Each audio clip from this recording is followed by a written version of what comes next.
Well, welcome again to another episode of Christ in Culture. I'm Jeff Short, this is Mel McGinnis, and today we're going to be talking about the passing of Billy Graham. Billy Graham. Sad to imagine a world without Billy Graham, isn't it? Yeah, when you think the length of life, 2018 didn't quite make his 100th birthday, Yep. but it's basically 100 years. Yeah, he almost made it to 100. Yeah. Like you said, 1918 to 2018, yeah, almost a century. Right. And it's hard to picture my life without him in it. Meaning, when I grew up, you would think of him on television. You watched him. And last time we were talking about some of the strengths of Billy Graham. One of the strengths is that he stuck to the gospel. And he boiled it down to a very simple message, didn't he? Yeah, absolutely. I mean, you think of John 3:16, Romans Road passages, you must be born again. I mean, I think of those verses and hear Billy Graham. I hear Billy Graham saying, like I said in the last show, the Bible says, and he would say the verse. So you could tell he was really on message from venue to venue. And that voice sticks with you. And it's a good voice He had to a good hear. voice. Very Good projection. voice. Yes. And Good gestures. yes. And it was good because you could sense the conviction in his heart. I mean, I feel like I've just appreciated him so much more now than I did then, as a young kid growing up. Yeah. But I'm so thankful that I got to hear such strong biblical content. Yeah. You know what? He may not have been the best preacher, but for me, he's like the most memorable. He was a great preacher because someone once said, preaching is teaching with emotion and personality. And so you can have a teacher like a John MacArthur, and he'll open up and exposit a Bible passage. Yeah. Billy Graham would take a little segment of the passage and he would preach it, and he'd get his Yes. emotion involved, and Yes. he would bring in cultural commentary, sometimes bring in magazine articles. He would read Time magazine and try to be relevant. Now, Yeah. there were times when that got him into trouble. I remember one time he was quoting the German poet, and he said Goethe, Oh, and it's pronounced Goethe. okay. So he says, Goethe said, and he would sometimes mispronounce Yeah. words and different things, and made people chuckle. Yeah. But they realized that, he didn't go to seminary, he didn't go higher up, he didn't have a doctorate or whatnot. So he was out there preaching at a very young age. He went to college, but he didn't. So the sophisticates a lot of times kind of looked down upon him. And Billy Graham himself said, they would ask him, what would you do different in your life? And he said, I think I would have studied more. Yes. I Remember remember that? him saying that. Right. I would have studied more. Wow. But he did produce a lot of books. Yes. I've read a number of his books. Have you read some of his No, books? I just haven't read Is his that book. right? No. He's got a book called How to Be Born Again. Yep. I've read that. He's Did got a one book on- on the Holy Spirit. Yep. I read that. My Answers. I read that. Angels. Angels. I Yeah. read that. Yeah, our whole family tried to get as many of his books as possible after Yeah. the crusade. We would really see him as someone we could go to. Yeah. Go to theologian, go to preacher. Yeah. Right. And I think too of a social commentator in England, and he would say, Billy Graham, a fine chap, but not subtle enough. So there was a little criticism there from England, even Yeah, though the yeah. man who commented was very fond of him. Yeah. For an English intellect, Yeah. it, I guess, didn't suit his fancy, so to speak.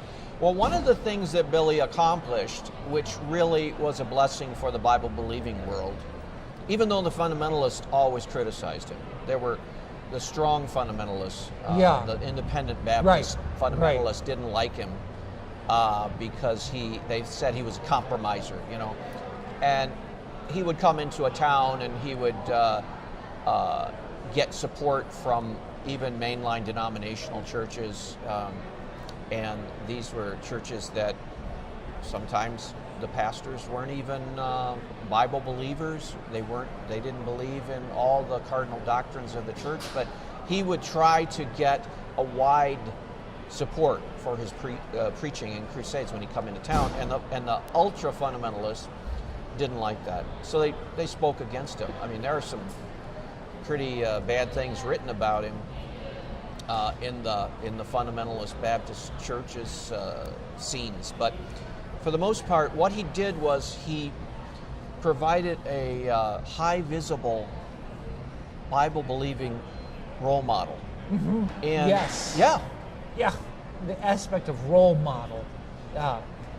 Any enemy of his could not question his integrity. Right. Could not get underneath in a way that brought down Billy Graham because of a flaw in character. Right. He always was above board. Yeah, and he was not afraid to go in very public situations on television with Johnny Carson. He would go on television, radio. He would wherever he was invited, he would show up. One critic of his I read after this book here, Just As I Am, I'm holding in my hand, came out. He said, well, that Billy should have named that Just What I Did, because it's all about him meeting with presidents and leaders and all of his accomplishments. Yeah. And this critic was saying, well, Billy was quite a name dropper. He liked to say that he was met with all the presidents and famous foreign heads of state. Yeah. And it got him into trouble. The first time when he was a young man, he went and met Truman. And in his naivete, he came out with his team with Cliff Barrows and these other guys. And the reporters asked him, well, what'd you say to Truman? And he got down on his knees and in the form of a prayer, and he was like, this is what we prayed in there with Truman. And Truman got really mad because he was not supposed to reveal the content of conversations with the president. Wow. So Billy Graham learned from that. It says here in the book that he never talked about what he met with the presidents about. Mm-hmm. Yeah. But, there is something to that criticism, I guess. He did like to hobnob with the famous people, and he did name drop, and he kind of liked to see himself as a friend of the famous and powerful. But he didn't take that to the extreme, like for vanity and vainglory, Yeah. See, as you talk about this, I remember the major news networks talking about Billy Graham coming to the White House, staying overnight at the White House, and it didn't matter who the president was, he was there. That's a memory that won't go away, which showed that on the one hand Billy Graham was nonpartisan, but on the other hand it showed him he was concerned for the country and decisions to be made. And they wanted him to come and pray for them, whatever president it was, whether it was Jimmy Carter or Richard Nixon or John F. Kennedy, Eisenhower. All these guys wanted to meet with Billy Graham. Yeah. Of course, they saw this as an opportunity to reach out, probably in political terms, to the evangelicals, to the Bible-believing Protestants and whatnot. So they saw, hey, this young, up-and-coming evangelist would be good for me to meet with him politically. And then it helped Billy because then it brought the Bible-believing Christian world into the public to show that, hey, we're not so strange. We're not this, fire-breathing fundamentalist always trying to pick a fight with everybody and Yeah. battle. Yeah, right. You know, which was the image of that time, and still is to some extent. There are some Christians who always seem to be against something. You know, Yeah. Yeah. again it. I'm again it. And so rather than be sort of an angry person, Billy Graham was Yeah. a very personable guy. Yeah. Had humor and Yes. was conversationalist, funny, could tell Yep. jokes. Yep. Was a good representative of evangelicalism. Yes. Provided a way where this country could experience a Bible-believing Christian on Right. positive terms. And isn't it interesting that the polls taken about the most well-known or popular person in the states, Billy Graham will always rise to the top. Most admired person, I think, that he would always be near or at the top of the list. That's right. That's right. And that was a positive thing. And there's so much that can be said for Billy Graham as far as his, almost with another handful of other men in mid 20th century, they created what is now modern evangelicalism. Billy Graham was the founder of Christianity Today magazine. Wow. Very influential magazine. Yeah. For many, many years, over half a century. Billy Graham got the idea, and his father-in-law actually was the first editor. And Carl Henry, Yep. who was a famous theologian, Right. was brought in to be a part of that. And through that magazine, thousands and thousands of pastors have been influenced, and denominational leaders, and millions of Christians. Yeah. We don't say that Billy Graham was the sharpest theological tack among the clergy of the day, or those theologians of the day, but still he was so vital in getting the message of the gospel out. And it's interesting to see how he also got that magazine together, Yeah. putting it in place, Yeah. so that the church, could be taught. Yeah. The church could be edified Yeah. through other means than what he simply did by going out and preaching as he did. Yeah, and that was the answer of the Bible-believing Christians to the Christian Century magazine, Yes. which was the liberal voice Right. of the time. And so Billy Graham met with others and said, we've got to have a evangelical Bible-believing Christian voice to answer the Christian Century, Yeah. which was spouting out this liberalism, moralistic therapeutic deism Yeah. kind of thing. And it has eclipsed the Christian Century in readership, and I'm not sure about the influence. The Christian Century still has influence, but Christianity Today has a lot of influence to it. It even had more influence, I think, 20 years ago. Right, I think it did too. I think it's lost It's some kind of its lost influence. some of its punch and its Yep. orthodoxy, I even think. I think There's so a too. lot of, it's been so diversified. Yep.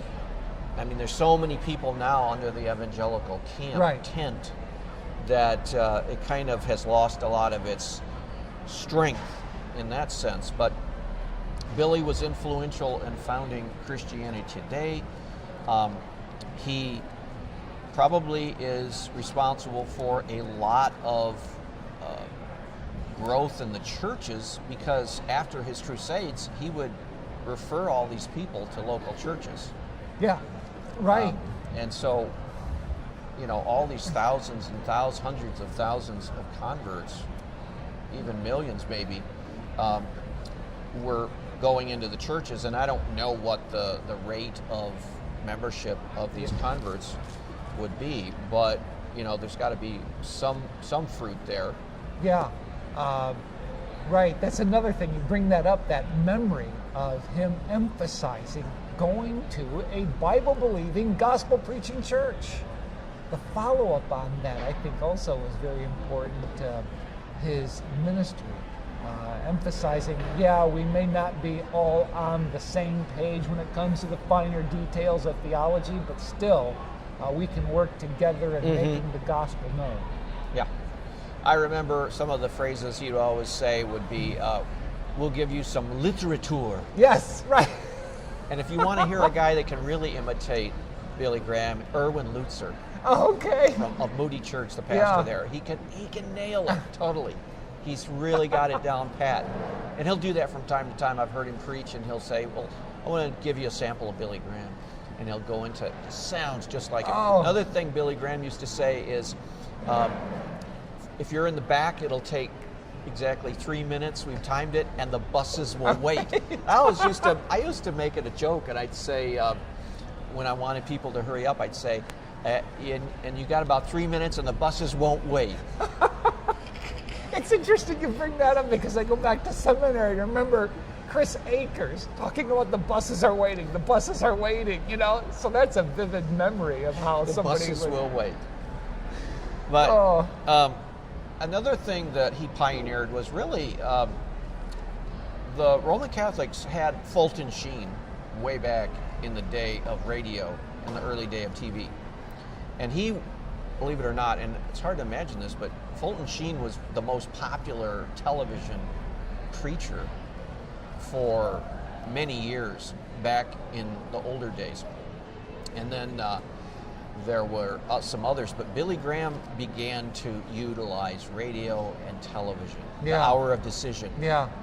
Would you ever listen to him on radio Yeah. Particularly, I think in the later years. Yeah. About a half-hour show, but I have a feeling it may have been an hour. Yeah. But I think of Cliff Barrows. Of course, George Beverly Shea. Yeah. I'd rather have Jesus. Right. You can think of those the songs, yeah. Just As I Am. Yeah. In fact, he made that famous. Yeah, after he died, I decided to switch the last song and put in Just As I Am for a Sunday morning service. And as we were out in the back, somebody said, "Thank you for singing Just As I Am. That was my favorite song. It's been one of my favorites, and I wonder why we haven't sung it." And I was just thinking about that the other day, and lo and behold, here it was. Yeah, that was his famous altar call song. Yeah. Yep. And he really utilized that every single crusade. Yep. Right. And George Beverly Shea was there all the time. I heard him sing. Yeah. I've seen Cliff Barrows. Yeah. He'd always refer to Mr. Graham, you know. And he always said, even when Billy Graham began to got a doctorate, I think he got an honorary doctorate somewhere, and everybody started calling him Dr. Graham, he always referred to him as Mr. Graham. Wow. Yeah. But those guys were with him decades and decades and decades. Same team. So different if you think of his team, his staff, his executive board to Trump's. Yeah. I mean, Trump, it's like every other week somebody's getting fired or let go or something. I mean, it's this shuffling stuff. Yeah. Billy Graham had these guys from youth. I mean, these guys were probably started off in their 20s, and they all grew old together. Yeah. And they stayed at it. Yeah. And so that was a constant, consistent. Almost, you knew what was going to happen if you went to a crusade. You knew the format. You knew there would be some singing. He normally would have a popular artist who was a Christian. Yep. Sing or give a testimony. Right. I think Johnny Cash showed up. That's now who and then. was with him when I saw him in Michigan. Oh, okay. 1976, October of 76. Yeah. Johnny Cash. Wow. And he would sing, and he'd give a testimony of what the Yeah. Lord has done. So that was important, and it really was important for our nation to see a Bible-believing Christian on television, on the radio, on to the Tonight Show, being interviewed, being able to talk like a normal person, non-threatening, non-intimidating. It was really a good witness Yeah. Yep. for the gospel. Right. Yeah. And So he's going to be sorely missed for sure. Oh, right. Just to know that he was alive, I just felt like was a comfort. Yeah. And in the midst of, his later years in life, though we didn't see him, still it was just good to know, I'm glad he's alive. And somebody said, I thought for sure the rapture would come before Billy Graham died. Yeah, and it's amazing that he inspired a lot of other ministries, and if you take a poll of all these people that have been influenced by Billy Graham, it's an amazing long list of people who have been influenced and who have attended a crusade at least one time. Even President Trump said he attended a crusade of Billy Graham way back. I know. I mean, it's almost like everybody over 50 has seen Billy Graham at a crusade or something like that. I know. So he touched so many lives, and then he touched so many international lives. Oh, for sure. I mean, the prayer that was said at his funeral when that guy, I don't know who he was, but he was an international representative. He said, "God bless America for giving the world a person like Billy Graham." Whoa, that says a lot. Well, he was a big influence in South Korea. Oh, okay. If you remember, after World War II, South Korea really started to take off as far as their reception of Christianity. Yeah. Okay. And they're one of the shining lights in Asia of a country that is turning Christian. And Billy Graham preached to, I think there was a picture in the book here of over 1 million people in Seoul, Korea, listening to Billy Graham. Wow. Out there. And so he traveled all around, and he helped a lot of other organizations start. I think he was also involved with Ted Pierce, was it? I think you're right, yeah. And humanitarian aid to the Philippines and Koreans, and after the war, a lot of activity after the war. I think the Lord raised Billy Graham up for the perfect timing when when World War II ended. There were a lot of people that had seen a lot of terrible suffering, and they wanted to have answers, Right. And he was there. He was there, available, and he traveled all over the place. And his wife, the marriage, even though it was a tough situation because Billy was gone so much. Yes. Right. And his wife had to manage the home. Hold down the fort. I'm thinking 4 or 5 kids. I think. Yeah. I mean, at least 4, maybe 5. Yeah, I think it was 5 even. Yeah. Yeah. And he held together a marriage, strong marriage. Yep. He raised these 5 kids. A couple of his kids rebelled. Yeah. Which happens. Mm-hmm. I think Franklin even had rebelled for a time. Yeah, his book has the word rebel in it, his autobiography, yeah. And then their daughter, Ruth, she had a marriage that fell apart after 21 years, and then, though her family said, slow down, wait, don't get into another relationship. And she was very headstrong and got into another relationship and married a guy on New Year's Eve, I think, and on New Year's Day knew that she had made a mistake. 5 weeks later, that marriage was over. But it was so good to hear her testimony given at the Billy Graham funeral. That testimony blessed my heart so, and I'm sure blessed a million other people who have gone through something like she has. Yeah. And he was like the father waiting for the prodigal son, waiting for the prodigal daughter to come back, open arm, welcomed her back, didn't heap a lot of condemnation upon her. She had already realized her sin and failure and rebellion. Yep. And he was really good in those situations. And again, that's a good role model for people to follow. And he provided that good role model. Yes. Yeah. And now there were some people criticized him, and remember at the time that he did this, I thought that he was probably being played and used by the communists.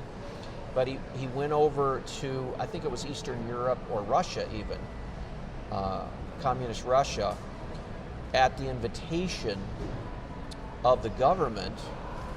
And he went over there and he made some comment like, well, I don't see any problem over here.